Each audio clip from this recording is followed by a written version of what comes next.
Okay, so when you think of a truly strong character, Hmm. what first pops into your head? Probably the usual, right? The warrior, the tactician, Mm, someone with that intense look. exactly. We tend to think strength is, well, visible, obvious power, actions that shout. Mm, mm. But what if real power, the kind that actually changes things, anchors people, what if it looks completely different? What if it's quieter? Yeah, found somewhere deep inside in the spirit. Welcome back to the Deep Dive. Great to be diving in again. Today we're digging into some really fascinating stuff. It's excerpts from Anchors in the Storm. Every move I'm making is history. This is effortless, this ain't shit to me. In my prime, still I'm a mystery. Realest product of synastry. Op if you ain't akin to me. Take pride over the pain. Judging the fucking legend. Niggas must be insane. I gave him the fucking game and showed him how. Crafting emotionally powerful heroines. Right, and specifically looking at this character. Imani, exactly. From a story called Heart Cipher. Yeah. And our goal here isn't just like to analyze Imani. It's bigger. It's about challenging how we even define heroism, isn't it? Precisely. We Yeah. want to explore how her kind of strength, which is all about emotional depth, even vulnerability, how that becomes maybe the most powerful force, how she becomes this anchor. Yeah, that's the key word, anchor. And what's so interesting about this source, Anchors in the Storm, is how it doesn't just offer another type of strength. It redefines it.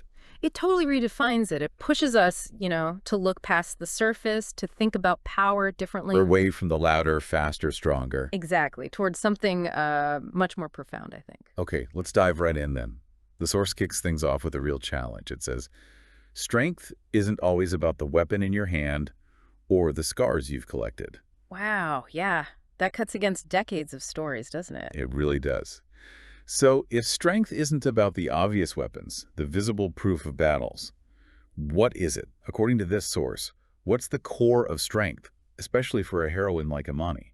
Well, Anchors in the Storm points to a quiet defiance in your chest when the world tries to break you. Quiet defiance. I like that. It's internal, right? Not about fighting back physically necessarily, but this inner resilience. For Imani, it talks about her power being her ability to carry storms inside her and still choose to love. Carry storms inside. And still love. That's quite something. It totally shifts the focus from outward aggression, hurting others, to this inner strength that just withstands emotional hits, but stays open. Stays human. Exactly. The source calls it an edge, but clarifies it's not physical. It's like this deep, solid core that can't be easily shaken. That feels almost revolutionary in a way.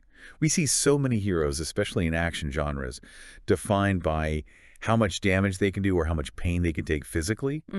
But this suggests the real fight is inside. And maybe the biggest win is just holding on to your humanity. Right. And it makes you reconsider characters you love, doesn't it? Definitely.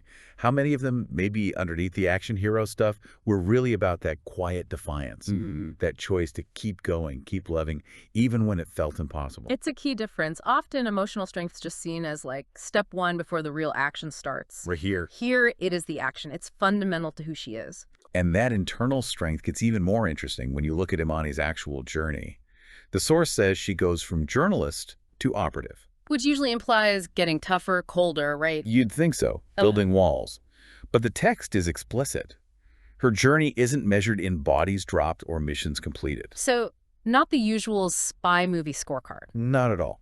So if it's not measured by that, how does the source measure her impact, her progress? It's measured by her spirit, her refusal to give in to the darkness. The source really highlights that Imani's strength is her refusal to harden when the world begs her to. Even in a world of, syndicates and corruption. Exactly.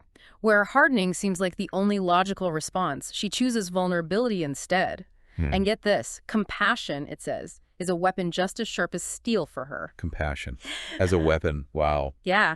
Her biggest act of rebellion isn't blowing something up. It's that she still feels deeply, unapologetically. So empathy isn't a liability here. Not at all. It grounds her. It makes her effective. It's why she can be Elijah's anchor, especially when his own training, all that logic and precision, threatens to just erase his humanity. Okay, compassion as a weapon.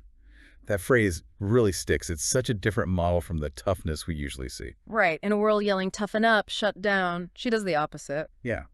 But how does that work? Yeah. Practically? In a dangerous world, how is compassion a weapon? Doesn't it make her vulnerable?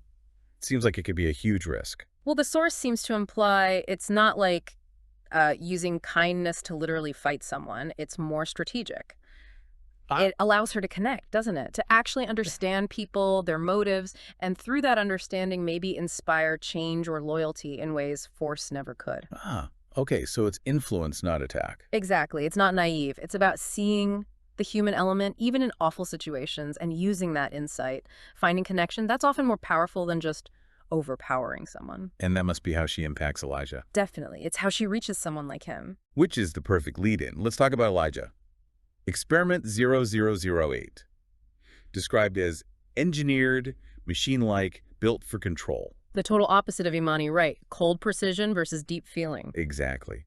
So how does someone powered by empathy and vulnerability connect with, let alone change, a character basically designed not to feel? Well, this is where Imani as an anchor really comes into play. The source is very direct. Through Imani, he learns both to bleed and to love. Learns to bleed and love, so she affects him physically and emotionally. It seems so. She's not just helping him on missions. She's a catalyst for his rehumanization. It says she breaks through the walls of cold precision. How? What does she give him? Something that tech can't. Something algorithms can't touch. A reason to fight beyond revenge. So he's maybe running on programming, revenge logic? Probably. Basic survival, maybe mission completion, retaliation. Standard stuff for his type, you'd imagine. But Imani gives him the why. The why, exactly. A purpose beyond the cold calculus. That's huge. It's not just adjusting his targets. It's like rewriting his core code. Yeah. But does it say how she breaks through? Is it specific actions, her vulnerability? It emphasizes the depth of her influence more than specific moments, I think. It states, she doesn't rescue his body, she rescues his soul. Wow. Okay. Rescues his soul. Yeah. Her strength isn't about beating him at his own game, the soldier's game, logic, combat. It's in dragging Elijah back into the light when darkness threatens to consume him. Dragging him back into the light, sounds persistent. Like she just wouldn't give up on him. Exactly. It implies this constant empathetic presence. Maybe it was small acts of kindness, moments of understanding he didn't expect, or just her refusing to see him only as a machine. It really makes you ask, what does it mean to truly save someone? Right. Is it always about pulling them from a burning building? Or is it sometimes this deeper emotional rescue? That difference feels critical. It moves heroism away from just external actions. And into internal transformation. Imani's impact on Elijah isn't just about helping him survive, it's about helping him become human again. Which perfectly demonstrates that quiet strength we started with. Her vulnerability, her empathy. They aren't passive, they're active forces. Potent forces, capable of changing someone from the inside out. So, okay, if this is Imani, and this is her impact, what does this mean for storytellers? Or even just for us, thinking about resilience in our own lives? Well, the source has a very clear lesson for writers, but honestly, it feels like a lesson for anyone interested in character or just people. What's the core message? It urges creators, and really all of us, to see that strong heroines don't always scream. Sometimes they whisper, they heal. Yeah. They take the weight of shattered men and remind them they're human. It's a direct challenge to that trope of the strong female character who's just. Given stereotypically male traits. Yeah. Like aggression or stoicism. Exactly. The source warns, point blank. If writers only give female leads fists and fire, you miss the storm inside her heart. The storm inside her heart. And that storm, it argues, is what readers never forget. That's such an important distinction. It's not saying women can't be fighters. Not at all. But that their inner life, their emotional complexity, shouldn't be erased in the name of making them seem strong. Right. And that storm, it's everything, isn't it? Her struggles, her love, her doubts, her moral compass. It's her inner world. The part that makes her relatable. The part that makes her real. It's what gives her actions weight. Why just watching her punch someone isn't enough? Yeah. We need to feel that inner storm. Which is why the source ends with that powerful call. Yeah.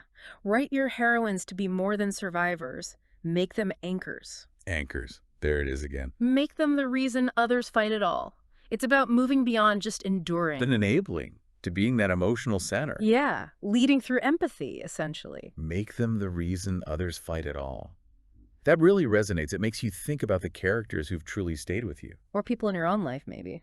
Right. Were they always the loudest, the strongest physically, The ones with all the answers. Or were they the quiet ones, the anchors? Maybe they were the ones with that quiet defiance, that compassion, the ones who held things together, not just for others in the story, but maybe even for you, the reader or viewer. It suggests those anchors are maybe more common, more important than we usually acknowledge. So, wrapping up this deep dive into anchors in the storm, I think the big takeaway is this powerful rethinking of what strength even is. True power, like Imani shows us, might not come from force. It often emerges from incredible emotional depth, from empathy, and really the courage to stay vulnerable. Even when everything is pushing you to close off. Exactly. So in that sense, vulnerability isn't weakness at all. It might be the bravest, strongest tool anyone, heroine or not, can have. And there's a final thought from the source itself, something really powerful to kind of chew on. The battlefield might belong to the soldiers, but the legacy, that belongs to the women strong enough to steady the storm. Wow. Steady the storm. Okay, so as you go about your day, maybe think about the anchors in your own life. The people who steady you. Yeah. Yeah. Who remind you of your humanity when things get chaotic. And maybe also how you could be an anchor for someone else. Not through shouting or force. But through that quiet defiance, compassion, just staying open, staying human. What small acts of real strength, maybe quiet strength, have you seen lately or even done yourself? And what does that tell you about power? Beyond the usual definitions. Hopefully this deep dive gave you some fresh ways to think about all the different kinds of strength out there.